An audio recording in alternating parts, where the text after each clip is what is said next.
تخيل معايا حاجة غريبة شوية.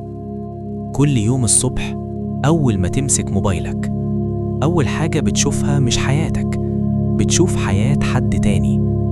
حد مسافر، حد اشترى عربية جديدة، حد جسمه مثالي، حد ناجح، حد غني، حد مبسوط طول الوقت.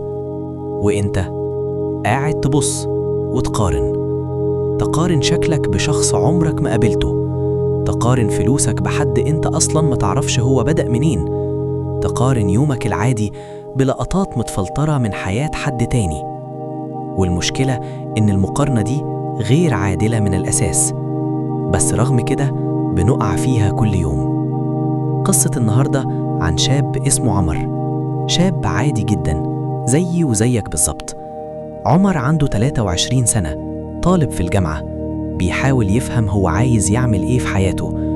لكن في حاجة واحدة كانت بتتكرر كل يوم: الموبايل. عمر كان ممكن يقضي ساعات طويلة جدا على السوشيال ميديا، مش علشان بيتكلم مع صحابه ولا علشان بيتعلم حاجة، لكن علشان يشوف حياة الناس. في يوم من الأيام كان قاعد في أوضته بعد يوم طويل من الجامعة، فتح انستجرام.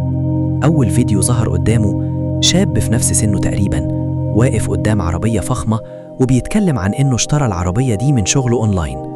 عمر وقف عند الفيديو شوية وبدأ يفكر: إزاي؟ إحنا تقريبا نفس السن، إزاي هو وصل لكل ده وأنا لسه مش عارف أعمل إيه؟ فتح حسابه ولقى ملايين المتابعين، فيديوهات سفر، مطاعم فخمة، ملابس غالية، ساعات فاخرة. عمر قفل الموبايل شوية، لكن الفكرة فضلت في دماغه: أنا متأخر.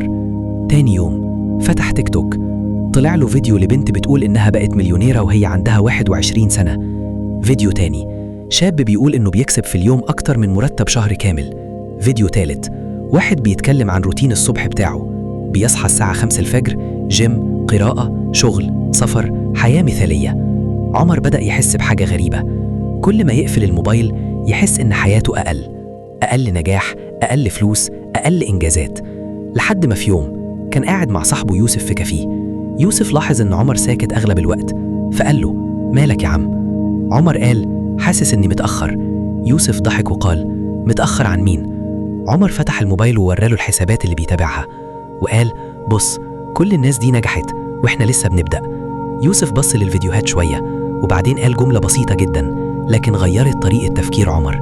قالوا: أنت بتقارن حياتك الحقيقية بمقتطفات مختارة من حياة الناس. عمر سكت. يوسف كمل كلامه: أنت شايف 30 ثانية من يوم حد، لكن ما تعرفش ال 23 ساعة التانيين شكلهم إيه. أنت شايف العربية لكن ما تعرفش الديون. أنت شايف السفر لكن ما تعرفش الضغوط. أنت شايف النجاح لكن ما تعرفش الفشل اللي حصل قبله. وبعدين قال له حاجة أهم: السوشيال ميديا زي التريلر بتاع فيلم، أجمل اللقطات بس مش الفيلم كله.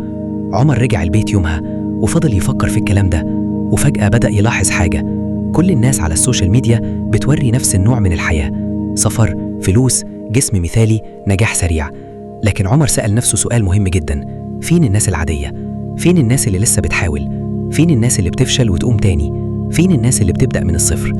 الجواب كان بسيط: الناس دي موجودة لكنها مش بتظهر كتير، لأن الخوارزميات بتحب الإبهار.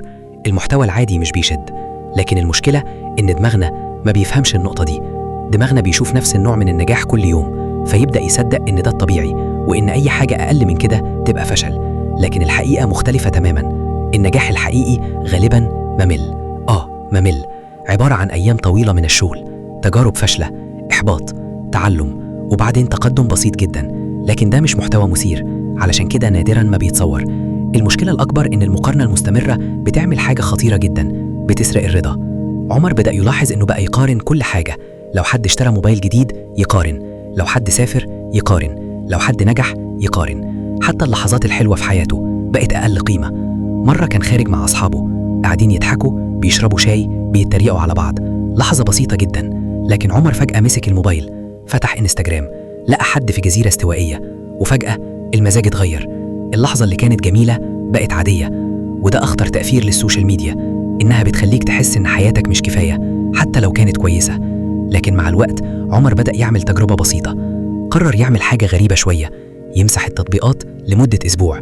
أول يوم كان صعب، إيده بتروح للموبايل بشكل تلقائي، لكن بعد يومين بدأ يلاحظ حاجة، دماغه بقى أهدى، بقى يركز أكتر في يومه، وبقى عنده وقت يفكر في حياته هو مش حياة الناس. بعد أسبوع رجع السوشيال ميديا تاني، لكن بعين مختلفة. بقى فاهم اللعبة، فاهم اللي بيشوفه مش الحقيقة الكاملة، وبدأ يعمل حاجة أهم، يبطل يقارن نفسه بغيره ويقارن نفسه بنفسه القديمة. هل هو أحسن من السنة اللي فاتت؟ هل اتعلم حاجة جديدة؟ هل قرب خطوة من هدفه؟ دي المقارنة الوحيدة العادلة، لأن الحقيقة اللي قليل من الناس بتتكلم عنها إن كل شخص فينا ماشي في طريق مختلف تماماً. في ناس بتنجح بدري، وفي ناس بتنجح متأخر، في ناس طريقها سريع، وفي ناس طريقها طويل.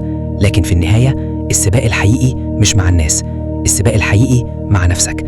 كل مرة تقارن نفسك بحد تاني انت بتلعب لعبة مستحيل تكسبها، لأن دايما في حد أغنى، في حد أنجح، في حد شكله أحسن. لكن في حاجة واحدة بس مفيش حد يقدر ينافسك فيها، نسختك الأفضل. عمر فهم الدرس ده أخيرا، وبدل ما يقضي ساعات يتفرج على حياة الناس بدأ يبني حياته هو، بدأ يتعلم مهارات، بدأ يشتغل على نفسه، بدأ يتقبل إنه لسه في البداية. وبعد سنة حياة عمر اتغيرت، مش لأنه بقى مليونير ولا لأنه بقى مشهور، لكنه بطل يقارن وبقى يركز. والغريب إنه لما بطل يقارن نفسه بالناس بدأ يتقدم أسرع، لأن الطاقة اللي كانت بتضيع في المقارنة بقت بتتحط في التطور.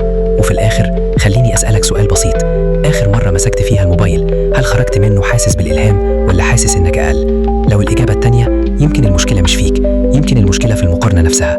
افتكر دايما السوشيال ميديا بتعرض أجمل 1% من حياة الناس، لكن أنت عايش 100% من حياتك.